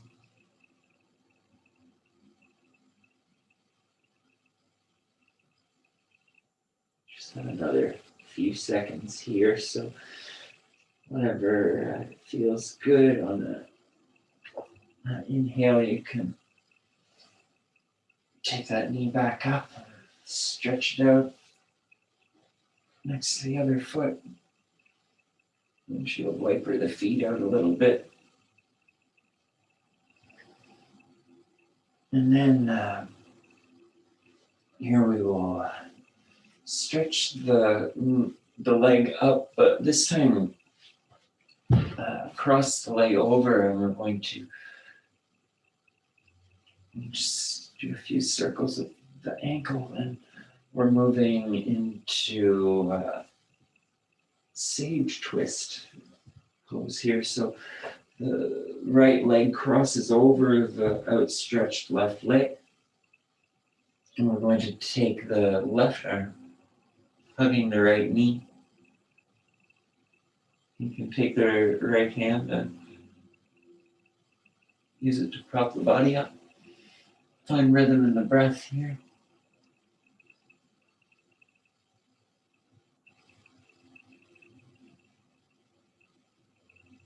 You should be feeling into all four corners of the right foot, which is pressing down into your mat, and the left toes should be flexed back towards the face. You can turn towards the right, the gaze can, as usual, can be up towards the third eye with the eyes closed, or you can look out over the right shoulder if you choose to keep your eyes open. Just find nice rhythm in the breath here. Just lengthen the spine.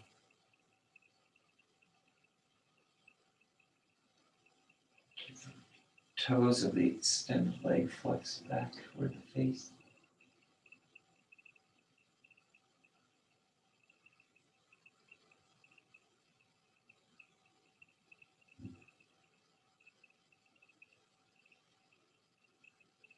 Inhales, find length in the spine. On the exhales, deepen into twist. You should be grounding through both sit bones.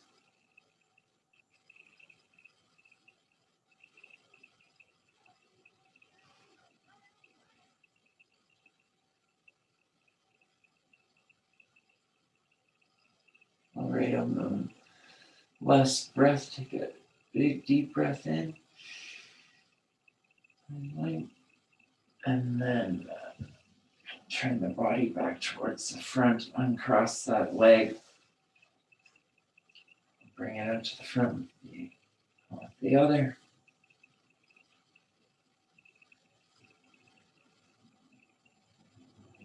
And now we'll just repeat that on the opposite side, so we can stretch the left knee in toward the chest, or if it feels better, toward the left armpit.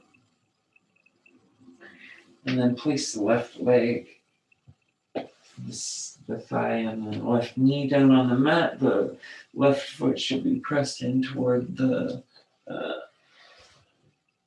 right thigh. Second side, Sirsasana, or head to knee pose. So we're seated head to knee pose. We're going to just let the gaze come down towards the knee, or let the head fall. You can reach the hand out toward the foot or the shin if that feels good, or simply, I like to sometimes just walk the hands forward as far as they can go without hunching the shoulders up toward the ear. So we're here on this side for another minute as well. So just flex that foot back. Grab on wherever it feels good.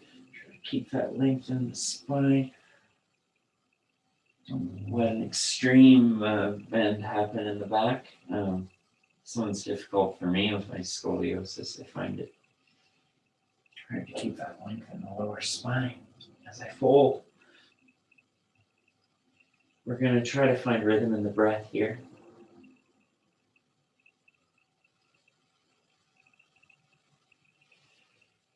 Shoulders and hips should be faced forward. Find length on the inhales. Exhale. Soften, fold.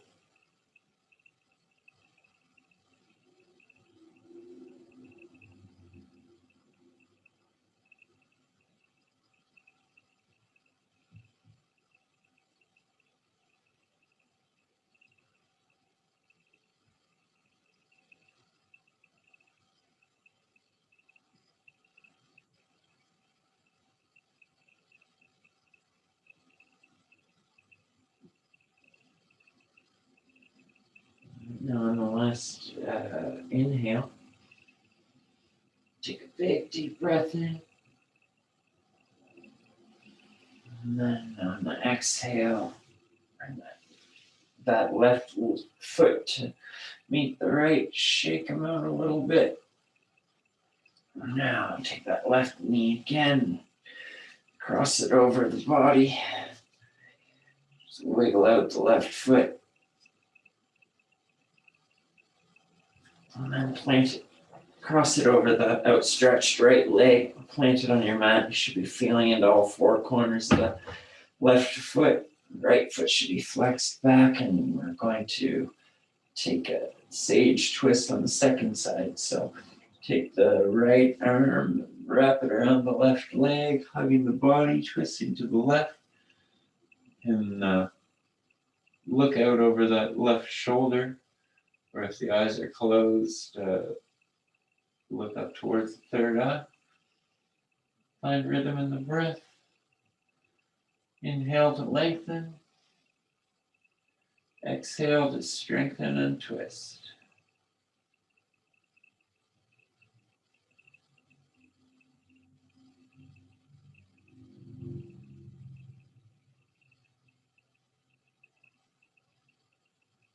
Remember to ground through the sit bones and keep all four corners of that planted foot grounded. The right foot should be flexed back towards the face.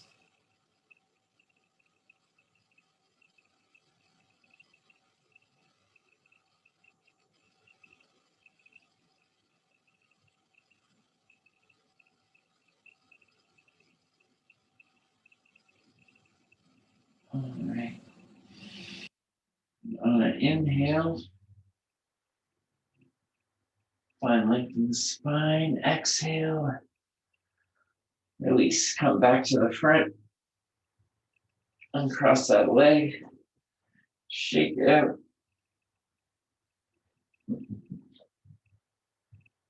And so here we're just going to do a quick seated twist. So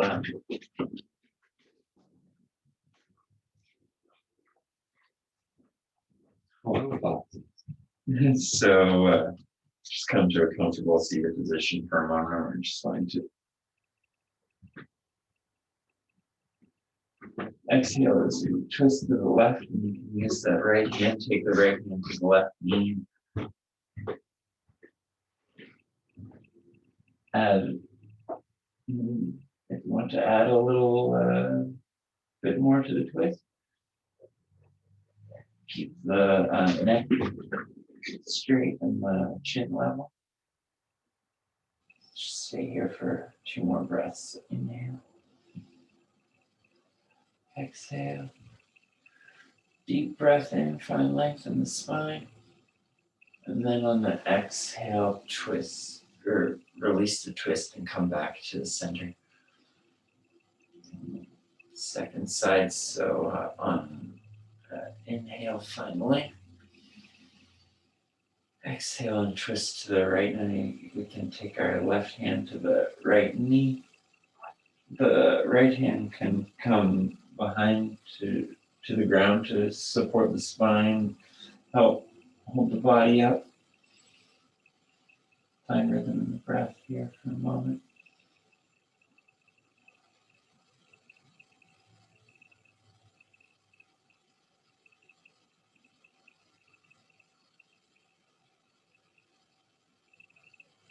And the last breath, take a deep inhale. And as you exhale, release the twist.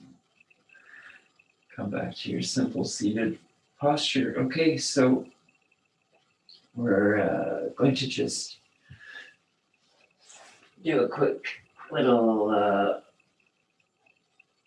minute or two of cat and cow here, which a lot of you might be familiar with. So coming onto your hands and knees, we are just going to, at our own pace, rhythmically flow the breath between cow and cat pose. So cow pose, we set the gaze forward as the navel comes down. The hands should be below the shoulders and the knees should be hip width apart below the hips. And so finding rhythm in the breath at your own pace, you can just inhale to cow pose, exhale, let the back arch up like Halloween cat. Inhale, fill the lungs up as the navel drops toward the mat. Gaze forward. Exhale to cat. On your own breath here, we'll just stay here for about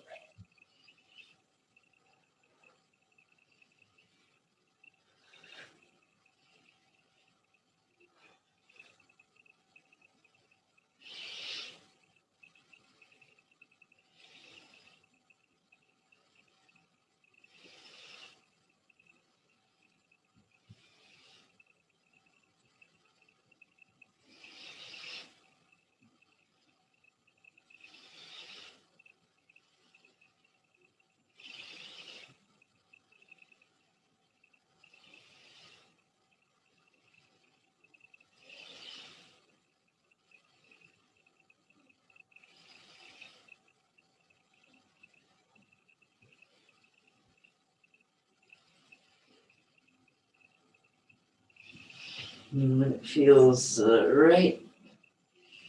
On exhale, we're just going to move the hips back into child's pose.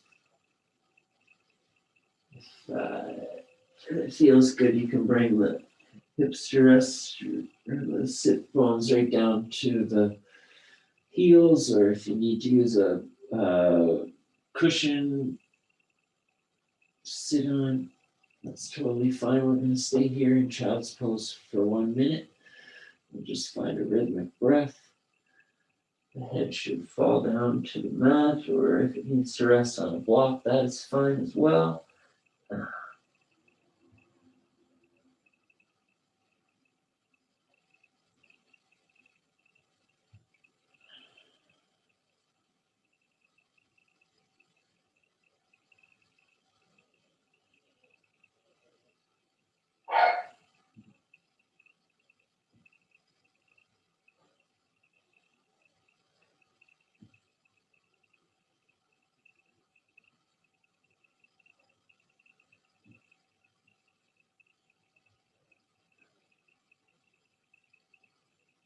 And the inhales, try to find length in the spine. Maybe walk the hands out a bit, ground through the tailbone. Keep the shoulders and hips square, sinking down towards the mat. On the exhales, just relax. Let gravity take the body down into the floor.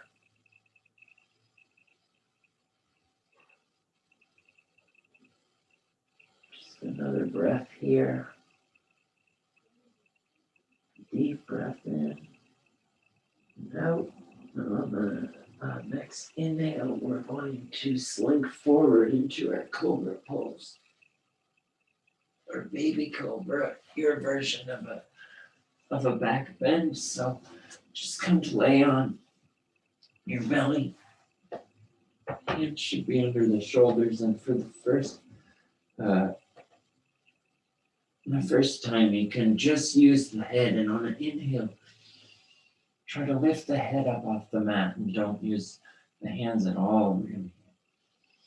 And exhale, come down. Deep breath in as you come up, baby cobra. Exhale, release the head down to the mat. On the third time, maybe breathe a little deeper. Try to find length in that spine. We're going to hold cobra pose here for just 5 breaths. So, in, out, in, and out. Ground through all 10 fingers and toes. Find length in the spine.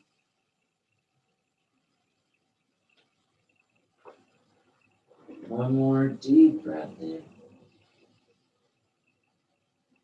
And on the exhale, we're going to move back through tabletop, back to our child's pose. Just relax here for a moment.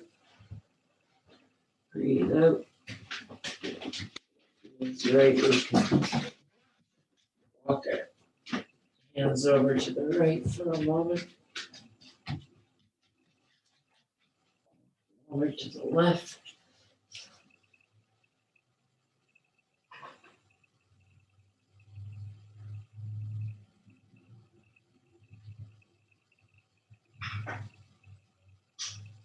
All right, so now we're going to come back up to a seated position, and we're moving into the final exercise of the class. But first, we have a few more postures. There are a few more things just to condition us for the final exercise. So you can come back up onto your bolster if you'd like.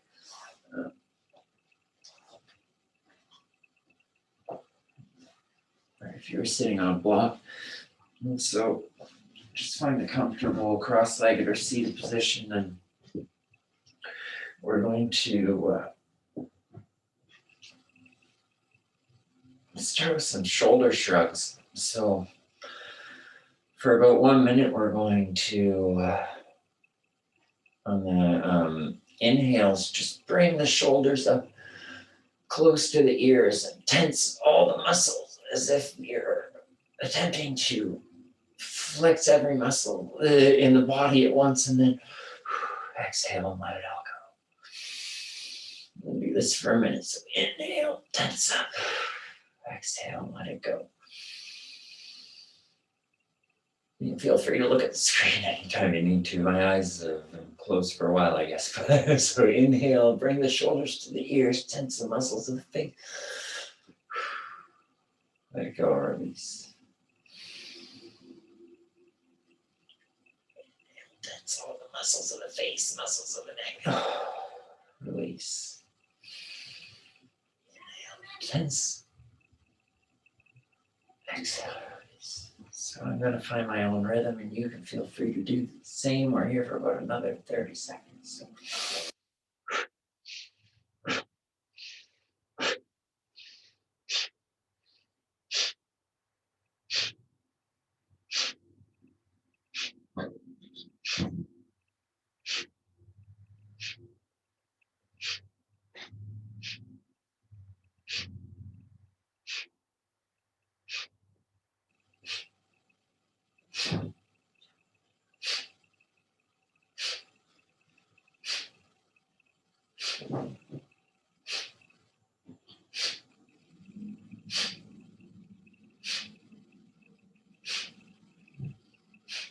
Okay, we can now take a deep breath in.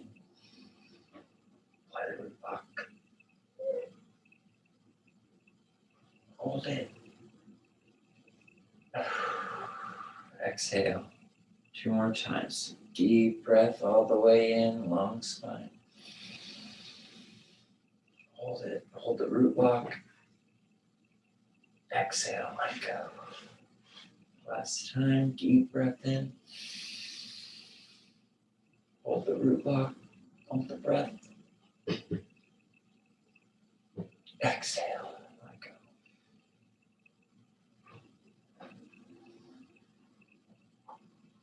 Free to wiggle the body out a bit. And here we're just going to take a few head rolls. So at your own pace, start with going one direction. I'm going to start going kind of clockwise, I guess, and roll the head.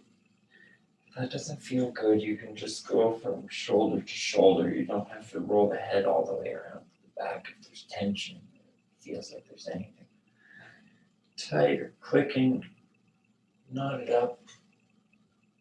Just move at your own pace, your own body. So get at least 5 or 6 neck rolls in one way, and then we can switch directions and go the other way.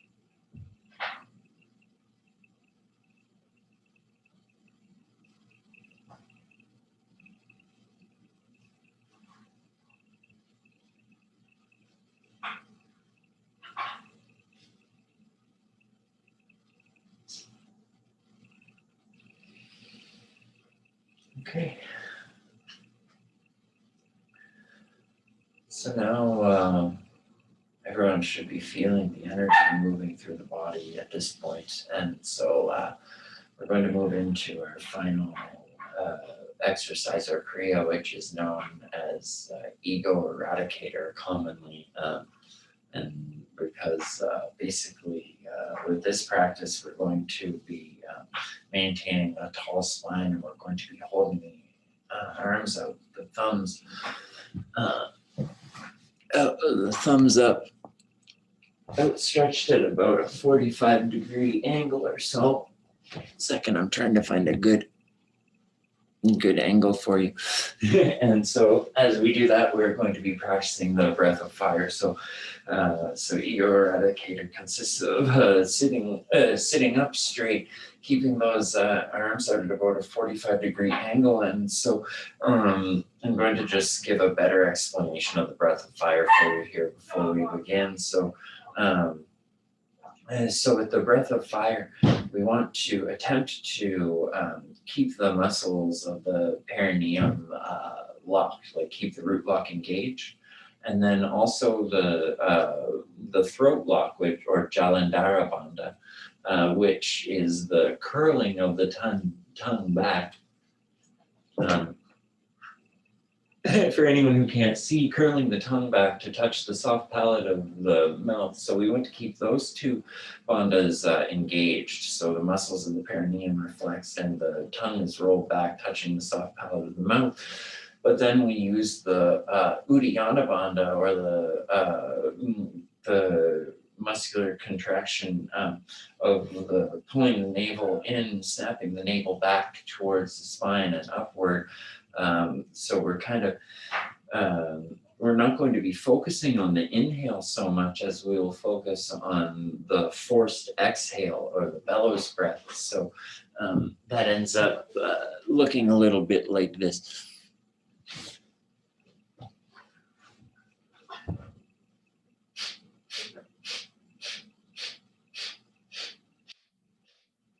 We're going to do this just for about 1 minute. So find a tall spine.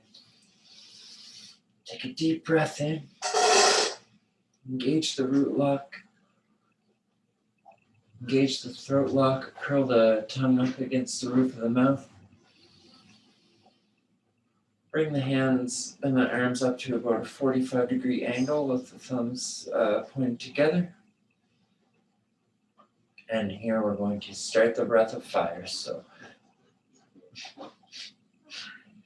forcefully exhale with the navel pressing back toward the spine. And the inhales just sort of happen on their own. So follow along with me, or at your own pace. And if anyone needs to take a moment just to go back to rhythmic breathing, by all means do so. So we've got about a minute here. Let's go.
And feel free to slow down and at your own pace, just come back to a seated position.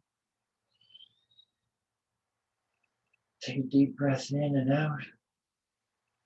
Feel how that has got the energy moving through the body. And so when you're on your own, you can feel free to practice your Adhikator for a longer period of time if you like, or if it's a little much, then ease into it in your own personal practice. I know that they recommend about 3 minutes. So we did just about 1 minute, but you can feel how it really does start to generate some heat in the body. So now we're going to just take a moment to sit.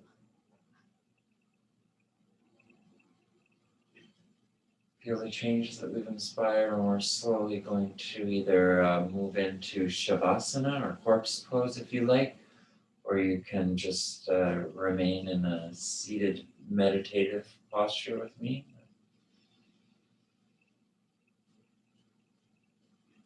The eyes can remain closed if you like, and the gaze can be up toward the third eye if you are staying in a meditative posture. If you choose to lay down, just let gravity sink the body down into the mat. Find rhythm in the breath. Let go of any tension and just sort of let your body and mind and energetic body reabsorb all of the changes that you've inspired today.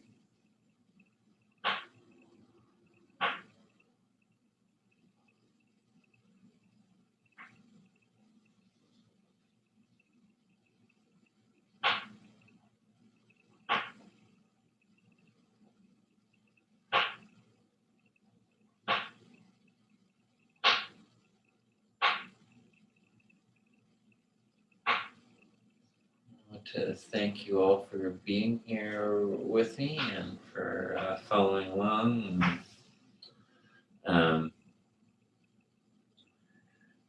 You can feel free to stay in Shavasana or continue to meditate or to carry about your day. And as is tradition, I'm going to just close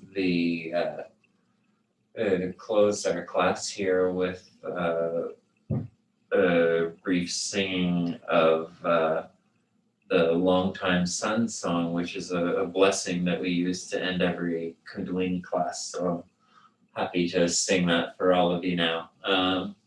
And thank you all for being here with me, sincerely. It goes a little something like this. May the long time sun shine upon you. May all love surround you, and the pure light within you guide your way on. Guide your way on. Satnam.